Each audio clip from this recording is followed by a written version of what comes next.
पंढरपुर के सबसे धनी मानी व्यक्ति थे वो।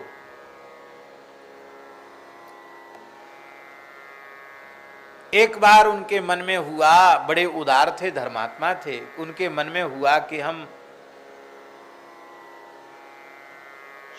महादान करें, स्वर्ण दान करें। तो अपने वजन के बराबर सोना उन्होंने तोला और ब्राह्मणों को देने लग गए। उनका मुनीम था, वो बड़ा भक्त था, नामदेव जी के यहाँ सत्संग में जाया करता था।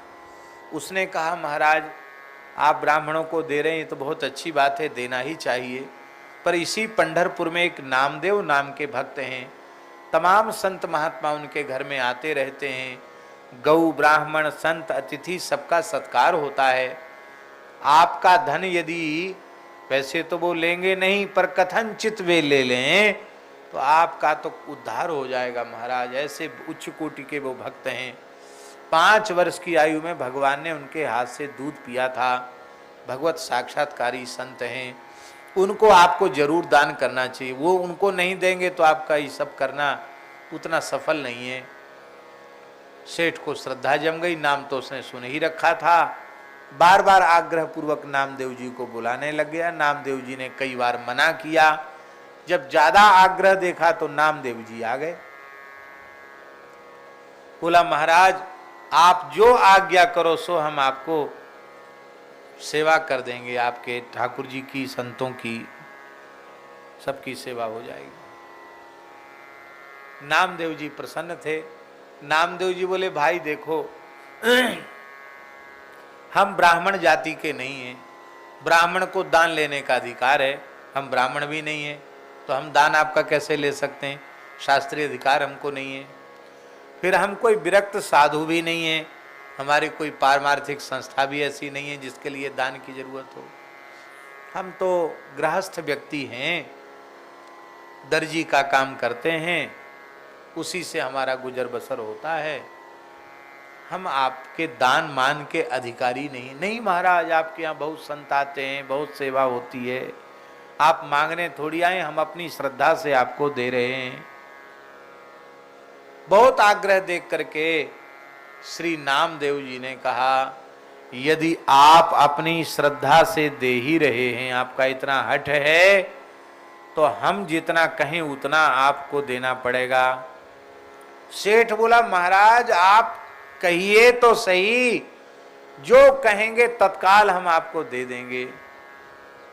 तो श्री नामदेव जी ने एक तुलसी के दल पर राम नाम लिखा और तराजू के पल्ले पर उसको नाम को पधराया और कहा, इसके बराबर तौल कर सोना हमको दे दो, धन दे दो इसके बराबर तौल कर।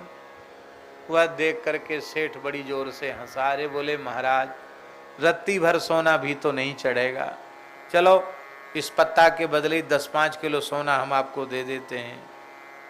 बोले अब 10-5 किलो रत्ती 2 रत्ती की बात ही नहीं, इसके बराबर दे दो बस खाली। वो समझ नहीं पाया, सारा सोना चांदी जवाहरात सब रख दिया, पर तुलसी का पत्ता राम नाम जिस पर लिखा था वो तो हिला ही नहीं महाराज। धनवाला ऊपर झूल रहा था, निराश हो गया। तो नामदेव जी बोले, कोई बात नहीं, बड़े आदमी हो, तमाम नाते रिश्तेदार आए, उनका भी धन इस पे रखवा दो, आभूषण रखवा दो, शायद हो जाए। सबके रखवा दिए, बाद में दे देना लोगों के। तो फिर भी नहीं हुआ। बोले अब महाराज मेरे पास कुछ नहीं बचा, मैंने सब धर दिया, घर में कुछ नहीं है।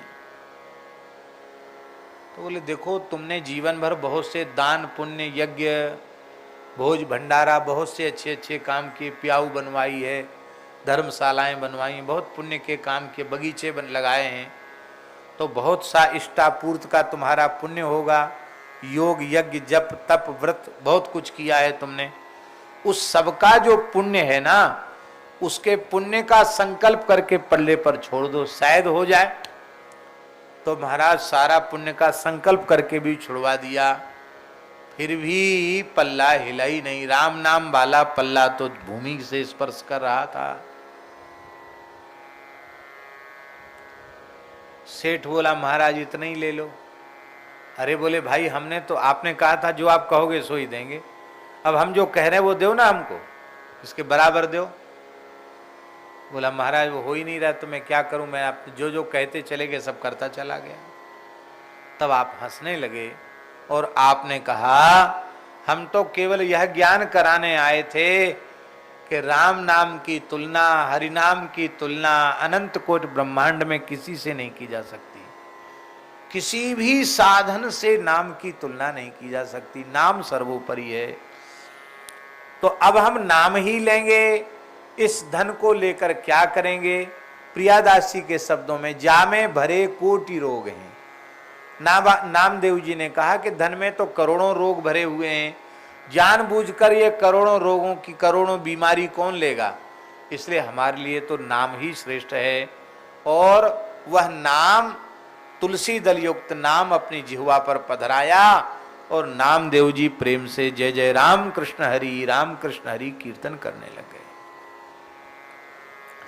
हमारे कहने का आशय यह है कि दान का मूल भी नाम है, नाम से बड़ा कोई दान नहीं।